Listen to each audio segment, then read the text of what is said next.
Hello everyone, मैं गौरव आप सभी का आपके अपने चैनल परीक्षा गुरु मुरादाबाद पर तहे दिल से स्वागत करता हूं। जो वीडियो प्लेलिस्ट सीरीज चल रही है वो चल रही है रेशियो एंड प्रोपोर्शन की। ऑलरेडी मैंने आपको 4 वीडियो शेयर कर दिया है। आप ऊपर आई बटन पे क्लिक करके आप उसकी प्लेलिस्ट देख सकते हैं और वो सारी वीडियोस काफ़ी इंपॉर्टेंट है आपके लिए। जैसे पहले वीडियो में मैंने आपको सारे कंसेप्ट्स के बारे में बताया, दूसरे वीडियो में मैंने आपको लेवल 1 के बहुत सारे प्रॉब्लम्स कैसे ओरली करते हैं उसका आइडिया दिया है। तीसरे वीडियो में मैंने आपको फिर एक बहुत ही बढ़िया कंसेप्ट CPR कंसेप्ट के बारे में बताया था, ठीक है। और चौथे वीडियो में मैंने आपको कुछ मॉडरेट लेवल के क्वेश्चंस कराए हैं। ये सब आपके आने वाले पेपर्स में बहुत यूजफुल होने वाले हैं। आज जो हम डिस्कस करने जा रहे हैं वो है आपका एक रेशियो का बहुत ही खास मेथड, जिसको हम क्रॉस प्रोडक्ट मेथड के नाम से जानते हैं, इसको हम CPM कंसेप्ट के नाम से जानते हैं, ठीक है। देखिए, मैं आपको पहले एक एग्जांपल करके दिखाऊंगा, इसका यूज़ दिखाऊंगा कि आप रेशियो के बहुत सारे ऐसे क्वेश्चन जिसमें कि इनिशियल रेशियो दिया हो, कुछ चेंजेस दिए गए हों और फिर फाइनली उसके रिस्पेक्ट में एक रेशियो दिया गया हो, ठीक है।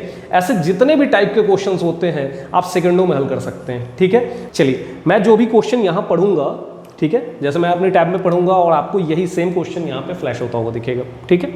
चलिए शुरुआत करते हैं। देखिए, पहला क्वेश्चन एग्जांपल के तौर पे हमने लिया है, बहुत ही बढ़िया क्वेश्चन है, आपके पेपर में आया हुआ ही एक सवाल है, जिसमें क्या कह रहा है आपसे कि A और B के आय का अनुपात 3:5 है, जबकि उनके व्यय का अनुपात कितना है, क्रमशः 4:7 है। अब क्या कह रहा है, यदि A और B क्रमशः 16,000 और 26,000 की बचत करते हैं तो उनके व्यय के बीच का अंतर ज्ञात करना है। तो एक चीज़ ध्यान रखिएगा, जिसके बारे में मुझे आंसर देना हो वो वाला पार्ट आप ऊपर रखेंगे। जैसे यहाँ पे मुझे एक्सपेंडिचर, इसके बारे में बताना है, तो एक्सपेंडिचर वाला पार्ट हम ऊपर रखेंगे और इसका जो रेशियो है वो कितना है, 4:7। अच्छा, इनकम के बारे में क्या बता रहा है ये, तो इनकम का जो रेशियो है वो है आपका 3:5। बचत जो हो रहा है वो कितनी है, वो है पहले वाले से है आपका 16,000 और दूसरे वाले का है 26,000, ठीक है। चलिए, ये हो गया आंकड़ा, हमने यहाँ पे नोट कर लिया, ठीक है। अब हमें जवाब देने में आसानी हो जाएगी, ठीक है। मैं पहले आपको मेथड इंप्लीमेंट करके बता देता हूँ, फिर आप देखेंगे कि इसका आंसर हम कितनी जल्दी निकाल पा रहे हैं। देखो, उसमें करना आपको कुछ नहीं है, इसको इससे मल्टीप्लाई करो, इसको इससे मल्टीप्लाई करो। क्रॉस मल्टीप्लिकेशन का मतलब ये है कि क्रॉस में आपको मल्टीप्लाई करना है, जो रिजल्ट है उसको आपस में सब्ट्रैक्ट कर लीजिएगा। तो यहाँ 4 × 5 कितना हुआ, 20, और ये आपका 7 × 3 कितना हुआ, 21। तो इनके बीच का सिर्फ डिफरेंस चाहिए मुझे, डिफरेंस कितने का है, 1, ठीक है। अब सेम चीज़ आप यहाँ अप्लाई करो, फिर इसको इससे मल्टीप्लाई करो, इसको इससे मल्टीप्लाई करो, ठीक है। तो यहाँ 26 × 3 कितना हो जाएगा, 78, ठीक है, 78,000। 16 × 5 कितना हो जाएगा, 80, मतलब 80,000, ठीक है। इनके बीच का जो डिफरेंस आया वो कितना आया मेरा, 2,000। अब देखो, क्रॉस मल्टीप्लिकेशन क्या कहता है कि मेरा यहाँ पे जो रेशियो इक्विवेलेंट 1 है वो रियलिटी में कितने के बराबर है, 2,000 के बराबर। कितने के बराबर है, 2,000 के बराबर। तो इसका मतलब जो मेरा 4 होगा वो 4 × 2,000, जो मेरा 7 होगा वो 7 × 2,000। लेकिन मेरे से क्वेश्चन में इनकी वैल्यू अलग अलग नहीं पूछी गई थी, मेरे से पूछा गया था इसका डिफरेंस बताइए, तो मैं सिर्फ डिफरेंस ले लूंगा। अगर आपने मेरा लेक्चर 1 अटेंड किया होगा तो वहाँ पे मैंने आपको एक्सप्लेन किया था कि क्या करना होता है आपको। यहाँ पे जस्ट दिया गया मान, तो यहाँ पे हमारी दिया गया मान की जगह क्या है, 2,000। वैल्यू किसकी, तो हम देख पा रहे हैं ये किसकी वैल्यू है, 1 की। अब चाहिए जिसकी, मुझे इन दोनों की अलग अलग वैल्यू नहीं चाहिए, मुझे इसका डिफरेंस चाहिए। तो 7 में से 4 गया तो कितना आया, 3। मुझे 3 की वैल्यू चाहिए थी और मेरा जो आंसर होगा वो होगा 6,000 रुपीज़, ठीक है। क्योंकि मेरा ये सारा का सारा जो कैलकुलेशन चल रहा था वो किस में चल रहा था, रुपीज़ में। तो मेरा जो आंसर भी आएगा वो किस में आएगा, रुपीज़ में, ठीक है। यहाँ तक आप बात समझ पाए। मतलब आप अपने क्वेश्चन को बहुत जल्दी सॉल्व कर सकते हैं इस मेथड के थ्रू। बस एक चीज़ का आप ध्यान रखिएगा कि ये क्रॉस प्रोडक्ट में कुछ सावधानियां हैं, जैसे जिसके बारे में बात हो रही है वो हमेशा ऊपर रखिएगा, ठीक है। जो रिजल्ट है, जैसे रुपीज़ में है, किलो में है, या किसी यूनिट के साथ जो भी रिजल्ट है जिसमें कि आपको फाइनल आंसर देना है वो सबसे नीचे रखिएगा, ठीक है। बीच में जो रेशियो में चेंज हो रहा है वो उसको बीच में रख दीजिएगा, ठीक है। चलिए, अब अगर इस चीज़ का हम बेसिक जानना चाहें, इसी क्वेश्चन को अगर मैं बिल्कुल बेसिक मेथड से करता तो मैं कैसे करता। मैं कहता कि माना कि यहाँ पे रेशियो की वैल्यू कितनी है, x, तो जो एक्सपेंडिचर का रेशियो आएगा वो आएगा 4x और 7x, ठीक है यहाँ तक। अब अगर इस एक्सपेंडिचर में मैं यहाँ पर इसकी सेविंग्स को भी जोड़ देता, ठीक है, मतलब 16,000 और ये हो गया आपका 26,000, तो मुझे क्या मिलता, मुझे इनकम मिलता, और इनकम का जो रेशियो है वो कितना है, 3/5, ठीक है। यहाँ तक समझ पा रहे हैं। फिर सॉल्व करने के लिए मुझे क्या करना पड़ता है, इसको इधर क्रॉस में मल्टीप्लाई और इसको इधर क्रॉस में मल्टीप्लाई। यहाँ पे आपका 4 5 20 आता और यहाँ 3 7 21 आता। फिर जब घटता तो यहाँ पे 21 में से 20 घट करके 21x में से 20x घट के कितना आता, x बराबर। दूसरी तरफ देख लीजिए, आपका ये 16 इंटू 5 80,000 होता और 26 इंटू 3 78,000 होता, तो उसका जो डिफरेंस आता वो कितना आता मेरे पास 2000। मतलब यहाँ से मुझे x की वैल्यू कितनी मिलती 2000, फिर उसी x की वैल्यू को यहाँ पुट करते तो हमें हमारा आंसर मिलता। तो काम आप वही कर रहे हैं x वाला ही, बस उसी को हमने क्या किया थोड़ा सा मॉडिफाई करके कौन सा रूप दे दिया, एक कन्वीनियंट फॉर्म दे दिया, एक आसान सा रूप दे दिया, ताकि आप इस कंसेप्ट को आसानी से अपने क्वेश्चंस पे इम्प्लीमेंट कर सकें। ठीक है, अभी हम बहुत ही मज़ेदार क्वेश्चंस करने वाले हैं, इस वीडियो के साथ लास्ट तक बने रहिएगा। मेथड अगर आपको समझ में आ रहा है तो आप इसे वीडियो को जरूर लाइक करिए, दोस्तों के साथ जरूर शेयर करिए, और अभी बहुत सारे डिस्कशन आपके साथ करने हैं, तो इस चैनल के साथ जुड़े रहिएगा। इसके लिए सब्सक्राइब कर लीजिए और बेल आइकन को जरूर प्रेस कर लीजिएगा। ठीक है, चलिए मैं आपके साथ अगला क्वेश्चन डिस्कस करता हूँ। अब देखिए, जैसे ये वाला क्वेश्चन आपसे क्या कह रहा है, ये कह रहा है कि ए और बी के बीच जो आय का अनुपात है वो 5:7 का है। ठीक है, ए और बी क्रमशः 4000 और 5000 बचा लेते हैं, और यदि ए का व्यय बी के व्यय का 66.2/3%। सबसे पहले इसको आप तोड़ के लिख लो, 66.2/3% और कुछ नहीं बल्कि कितना है 2/3, 2/3। ठीक है, परसेंट में मैंने आपको समझाया था, डायरेक्टली आप इसको नोट कर सकते हैं, और अगर आप डायरेक्टली नहीं करना चाहते तो परसेंट का मतलब 1/100 होता है, लिख लीजिए। इसको मल्टीप्लाई करेंगे तो 200/3 आएगा, जब आप कट करेंगे तो वैल्यू आएगी 2/3। ठीक है, चलिए अब यहाँ पे अगर हम बात करें, ये कहता है तो आपको ए और बी की कुल आय बतानी है। मैंने कहा था जो पूछा जाएगा उसको ऊपर लिखेंगे, मतलब इनकम वाला पार्ट हम यहाँ ऊपर लिखेंगे। ठीक है, तो जो इनकम वाली पार्ट है उसका जो रेशियो इसने दे रखा है वो क्या दे रखा है 5 और 7 का।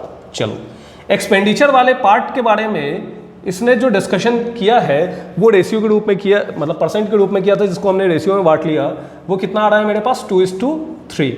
अब इससे जो रिजल्ट मेरा आ रहा है सेविंग का, वो कितना आ रहा है, तो सेविंग का जो रिजल्ट आ रहा है वो आ रहा है आपका 4000 और 5000। कितना आ रहा है 4000 रुपये और 5000 रुपये। ठीक है, सबसे पहले इस डाटा को हम सजा लेंगे। मैंने अभी आपको पिछले क्वेश्चन में ही ये बात समझाई थी, जिसके बारे में आंसर देना है वो ऊपर आएगा, और जो फाइनल वैल्यू जिसमें हमें फाइनली अपना आंसर लिखना है वो नीचे आएगा। रुपए में हमें आंसर लिखना था, रुपए हमारा नीचे आ गया।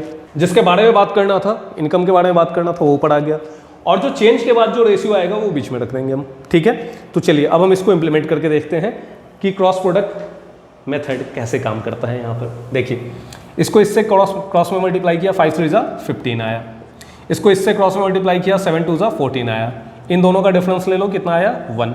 अच्छा, अब यहाँ पे आओ, इसको इससे मल्टीप्लाई किया 5 2 10 आया। ठीक है, इसको इससे मल्टीप्लाई किया 4 3 12 आया। ठीक है, इन दोनों के बीच का जो डिफरेंस आया वो कितना आया 2000।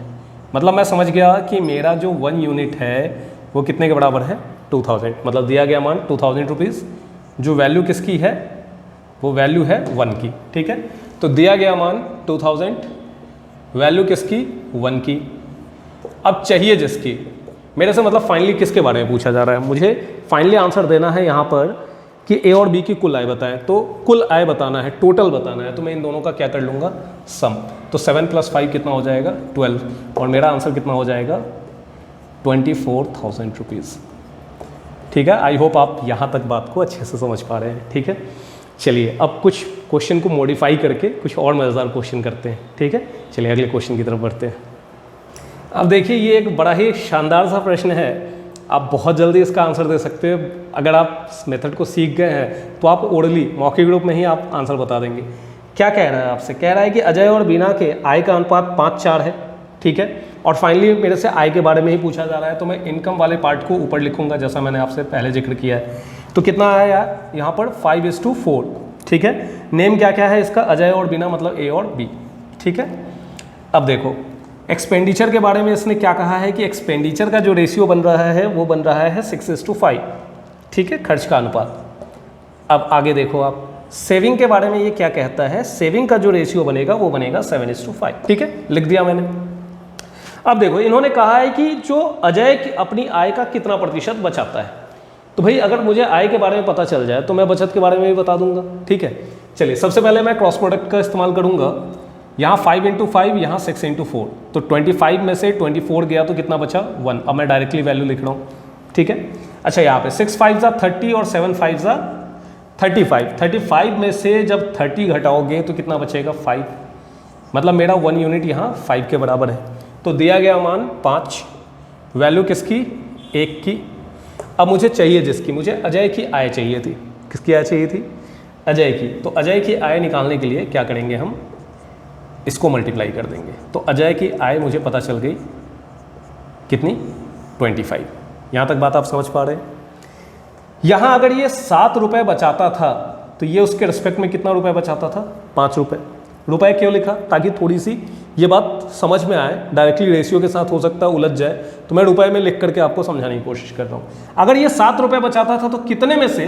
तो 25 रुपये में से ये 7 रुपये बचाता था। 25 रुपये में से ये कितना बचाता था? 7 रुपये। अब मेरे से अगर परसेंट में वैल्यू पूछी गई है तो मैं क्या लिखूँगा? ये जो 7 रुपये है उसका 25 रुपये के हिसाब से कितना परसेंट होगा। इनकम पे ही हम बचत निकालेंगे, उसका इनकम पे ही सेविंग निकालेंगे। तो ये जो आंसर आएगा वो आएगा 28%। मतलब आप देख करके बता सकते हैं कि फाइनल आंसर मेरा कितना होगा? 28%। ठीक है, समझाने के पर्पज़ से मैं इतनी कहानी लिख रहा हूँ, नहीं तो मैं डायरेक्टली मुँह पे करता कि 1 यूनिट 5 के बराबर है तो 5 यूनिट 25 के बराबर होगा।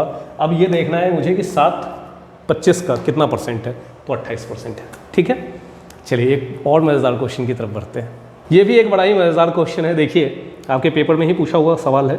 ठीक है, बहुत ही बढ़िया। आप इसको खुद से भी करना चाहे तो करिए। मैं आपको यहाँ पे एक जो थोड़ा सा चेंज है, चेंज मतलब मेथड में कोई चेंज नहीं है, कंसेप्ट में कोई चेंज नहीं है। ठीक है, क्वेश्चन में एक छोटी सी ट्रिक है, मैं उससे आपको आज इस क्वेश्चन के माध्यम से रूबरू करा दूँ।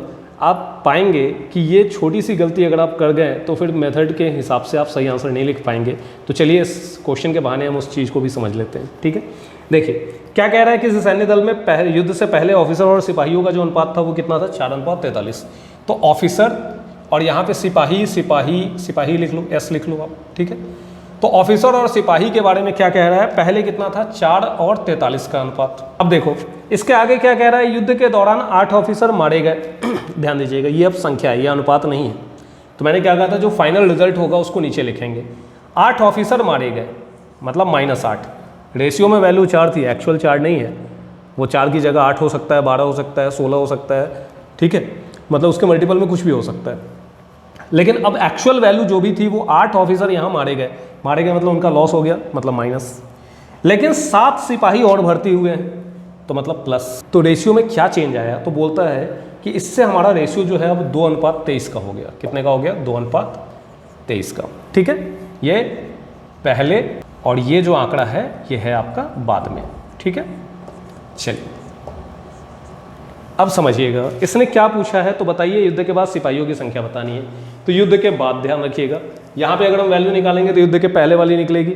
बाद में क्या है, 7 सिपाही और भर्ती हुए हैं तो इनको हम जोड़ करके अपना आंसर दे देंगे। ठीक है, चलिए सबसे पहले हम क्रॉस मल्टीप्लिकेशन लगा लें। 23 × 4 करते हैं और 43 × 2 करते हैं। ठीक है, 23 का 4 गुना जो होगा वो कितना हो जाएगा आपका? 92। और यहाँ पे 43 का दुगना कितना हो जाएगा आपका? 86। कितने का डिफरेंस है यहाँ पे? 6 का। ठीक है, अब यहाँ पे देखो 7 का दुगना 14 और 23 का 8 गुना। ठीक है, 23 का 8 गुना आपका हो जाएगा 184।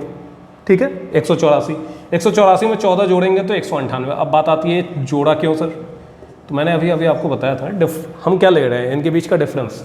तो 7 गुना 2 14 में अगर हम डिफरेंस लें किसका, इसको मल्टीप्लाई किया तो 184 का। लेकिन ये रिजल्ट तो माइनस में है ना, तो माइनस और माइनस क्या हो जाएगा? प्लस। तो यही कारण है इन दोनों को जोड़ करके हमने क्या लिखा है? 198। ठीक है, यहाँ तक बात समझ गए। अब जो मैं आपको हमेशा अपनी राइमिंग समझाता हूँ कि उस राइमिंग से आप क्वेश्चन को और बहुत जल्दी कर सकते हैं। आपको ये नहीं सोचना पड़ेगा कि क्या लिखना है, किसको ऊपर रखे किसको नीचे रखे वैल्यू के रूप में। तो आप डायरेक्टली कहेंगे कि दिया गया मान 198, यही तो वैल्यू आ रही है। वैल्यू किसकी? 6 की। ये 198 किसको रिप्रेजेंट कर रहा है? रेशियो में 6 को। अब चाहिए जिसकी, मुझे सिपाहियों की वैल्यू चाहिए, ध्यान रखिएगा, तो 43। लेकिन मुझे सिपाहियों की संख्या शुरू में बतानी है या बाद में बतानी है? तो डेफिनेटली मुझे बाद में बतानी है। तो बाद में बतानी है तो मैं चुपचाप इसमें क्या करूँगा? 7 जोड़ दूँगा। क्या करूँगा? इसमें 7 जोड़ दूँगा। अगर यही रेशियो पहले लेकर के अगर हम क्वेश्चन करते हैं और इसको बाद में रखते हैं तो डायरेक्टली आंसर भी आ जाता। लेकिन कोई फर्क नहीं पड़ता, आप दोनों में से कोई भी एक वैल्यू निकाल लीजिए। बस ध्यान रखिएगा रेशियो अगर आपने यहाँ से शुरू किया है तो इसकी वैल्यू पहले आएगी, ठीक है, उसके रिस्पेक्ट में जैसा पूछा गया है सवाल हम उसके अकॉर्डिंग सॉल्व कर लेंगे। अब बात आती है कि सर यहाँ पे कैलकुलेशन बड़ा होगा, बिल्कुल नहीं होगा। अब देखिए तो ये 6 से कटेगा, 6 3 जा, ठीक है, 6 3 जा 33, मतलब अब मुझे 33 को 43 से मल्टीप्लाई करके 7 जोड़ना है, यही तो मेरा काम है। तो ऑप्शन से जाइए ना, क्यों हम पूरा कैलकुलेशन करें। देखिए इसमें आपका 2 ऑप्शन तो ऐसे ही छट जाएगा। क्यों छट जाएगा, देखो पहले ऑप्शन को देखो, उसके लास्ट में क्या लगा है 0, जबकि हमें पता है कि 3 गुणा 3 9, 9 में 7 जोड़ेंगे तो कितना आएगा 16, यूनिट डिजिट 6 होना चाहिए। तो मतलब ए और डी ऑप्शन तो हमारा गया। अब बचता है बी और सी जिसमें यूनिट डिजिट 6 है, लेकिन अब कंफर्म नहीं कर पा रहे, तो मैंने जैसा आपको समझाया है कि आप वहाँ पे डिजिट सम करके फटाफट आंसर दे सकते हैं। तो डिजिट सम कर लीजिए, 4 3 7, 3 3 6, ठीक है, 7 गुणे 6 42, उसका डिजिट सम कितना आएगा 4 और 2 6, 6 में 7 जोड़ेंगे कितना आएगा 13, इसका डिजिट सम 13 का 1 और 3 कितना हो जाएगा 4। मतलब सर मेरा वही सही आंसर होगा जिसका डिजिट सम कितना है 4। अब मैं अपने ऑप्शन बी और ऑप्शन सी को देख लेता हूँ डिजिट सम के रूप में।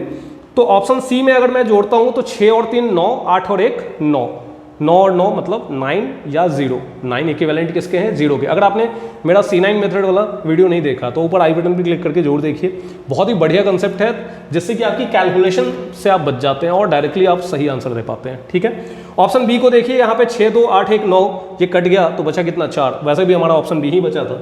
तो मेरा फाइनल आंसर जो 4 मैच कर रहा है डिजिट सम के रूप में, और वो किसके साथ कर रहा है ऑप्शन बी के साथ। तो मेरा सही आंसर ऑप्शन बी होगा 1426। मतलब सिपाहियों की संख्या जो लड़ाई के बाद होगी, ठीक है, वो कितनी होगी 1426। ठीक है, यहाँ तक आप बात समझ पाए। एक क्वेश्चन और कर चाहते हैं, चलिए एक क्वेश्चन और डिस्कस। देखिए ये भी एक बहुत ही बढ़िया क्वेश्चन है आपके सामने। मैं चाहूँगा पहले आप इस क्वेश्चन को खुद से ट्राई करें, मैं भी साथ में करता हूँ। ठीक है, देखिए क्या कह रहा है आपसे क्वेश्चन में, आपसे कह रहा है कि दो संख्याओं के बीच का अनुपात कितना है 3:5। ठीक है, अब साथ में कहता है यदि पहली संख्या में 39 और दूसरी में 14 जोड़ा जाए। ठीक है, वैल्यू दी गई है, मैंने बोला था वैल्यू को लास्ट में रखते हैं, यहाँ 39 और यहाँ 14। ठीक है, तो जो अनुपात में बदलाव आता है वो कितने का आता है, वो आता है आपका 6:7। तो ये आपका हो जाएगा 6 और ये आपका हो जाएगा 7। ठीक है, ये पूरी कहानी इन्होंने बता दी। अब क्या पूछ रहे हैं, बोल रहे हैं कि यदि 11 को पहले नंबर में हम जोड़ दें, मतलब जब भी नंबर आएगा तो इसमें पहले वाले में 11 जोड़ना है और दूसरे वाले में अगर हम 6 को जोड़ दें तो फिर अनुपात क्या होगा। ठीक है, चलिए यहाँ पे हम कैसे लगाएंगे क्रॉस प्रोडक्ट। देखिए यहाँ पे मैंने कहा कि जिसकी वैल्यू चाहिए उसको ऊपर रखा, ये नंबर 1 है और ये नंबर 2 है। ठीक है, ये पहले था, ये आपका बाद में। ठीक है, समझ पा रहे हैं आप। अब देखो यहाँ पे इसको इससे मल्टीप्लाई किया, 7 3 जा 21 और यहाँ 6 5 जा 30। तो 21 और 30 के बीच में गैप कितने का आया 9 का। ठीक है, अब इसको मल्टीप्लाई करो, 14 6 जा 84 और 39 7 जा, ये आपका 47 जा हो जाएगा 280, तो 39 7 जा हो जाएगा ये आपका 273। अब देखिए अगर मैं बोलूँ कि यहाँ 84 को घटा दो 273 से, तो यहाँ पे डिफरेंस आएगा आपका 189 का। कितने का डिफरेंस आएगा 189। ठीक है, आप घटा के देख सकते हैं। मैंने क्या किया, अगर आप जानना चाहते हैं, मैंने इसको 39 नहीं, मैं इसको 40 ही कंसिडर किया। तो 47 जा 280 आएगा, 14 6 से कितना आएगा 84, 280 में से पहले 84 घटाना है, तो 280 में से पहले 80 घटाया हमने, फिर 4 घटाया 196 आया, और 7 और कम करना था मुझे, तो 7 और कम कर दिया, कितना आया 189। तो मौखिक तरीके से भी आप कर सकते हैं, बस आपको पता होना चाहिए कि किस में ज़्यादा कंफर्टेबल है। जैसे हम 10 के मल्टीपल्स के साथ ज़्यादा कंफर्टेबल है तो हम घटाते जोड़ते वक्त 10 का मल्टीपल ही कंसिडर करते हैं, लेकिन साथ ही साथ ये ध्यान देंगे कि हमने कितना कम लिया है या कितना ज़्यादा लिया है। अगर कुछ कम लिया है तो बाद में जोड़ दिया जाएगा, और अगर कुछ ज़्यादा मान लिया है तो उसको घटा दिया। जैसे इसको मैंने 39 को 40 मान लिया था, तो फिर मैंने बाद में सबट्रैक्ट किया और मुझे ओरली, ये चीज़ आप प्रैक्टिस से और अच्छा कर सकते हैं, ओरली मैं बता सकता हूँ कि मेरी वैल्यू कितनी आएगी 189। ठीक है, चलिए अब 9 मेरी 189 के बराबर है। मैंने आपको जो रिदम राइमिंग दी है उसके हिसाब से दिया गया मान 189, वैल्यू किसकी 9 की, ये तो समझ में आ गया। अब चाहिए जिसकी, तो मुझे ये दोनों वैल्यू चाहिए, नंबर 1 और नंबर 2 वाली। ठीक है, तो मैं मल्टीप्लाई कर लूँगा, पहले वाले को मल्टीप्लाई करूँगा तो पहला वाला वैल्यू आ जाएगा यहाँ, और दूसरे को मल्टीप्लाई करूँगा तो फिर दूसरा वाला आ जाएगा। दूसरा क्या है मेरा, इंटू 5 करना पड़ेगा। सबसे पहले तो इसको कट कर लीजिए, 21 इंटू 3 कितना आ जाएगा 63, 21 इंटू 5 कितना आ जाएगा 105। क्या कहा था इसने, इन दोनों को जोड़ करके अब जो वैल्यू आएगी उसका रेशियो बताइए। तो यहाँ 63 में अगर हम 11 जोड़ेंगे तो कितना आ जाएगा, ये मेरा 74, और यहाँ पर आपका 105 में अगर 6 जोड़ेंगे तो कितना आ जाएगा 111। ठीक है, कट करके देख लीजिएगा, ये और किसी से नहीं कटेगा, ये सिर्फ कटेगा जैसे 37 से ये कटेगा आपका 2 टाइम्स, और ये कट जाएगा आपका 3 टाइम्स, मतलब मेरा रेशियो जो आएगा वो आएगा 2:3। ठीक है, कुछ ऐसे ही मज़ेदार क्वेश्चंस मैं आपके लिए फिर लेकर के आऊँगा। अगर आपको वाकई में वीडियो अच्छा लगा तो आप नीचे कमेंट में यस लिखिएगा। ठीक है, अगर आप वाकई में अप्रिसिएट करते हैं तो मैं आपके लिए बहुत ही मज़ेदार क्वेश्चन, बहुत ही मज़ेदार तरीके से और बहुत ही दमदार ट्रिक्स के साथ मैं आपको और वीडियोस अपलोड करता हुआ दिखूंगा। ठीक है, मिलते हैं फिर अगले किसी वीडियो में। आज के लिए इतना ही, थैंक यू वेरी मच।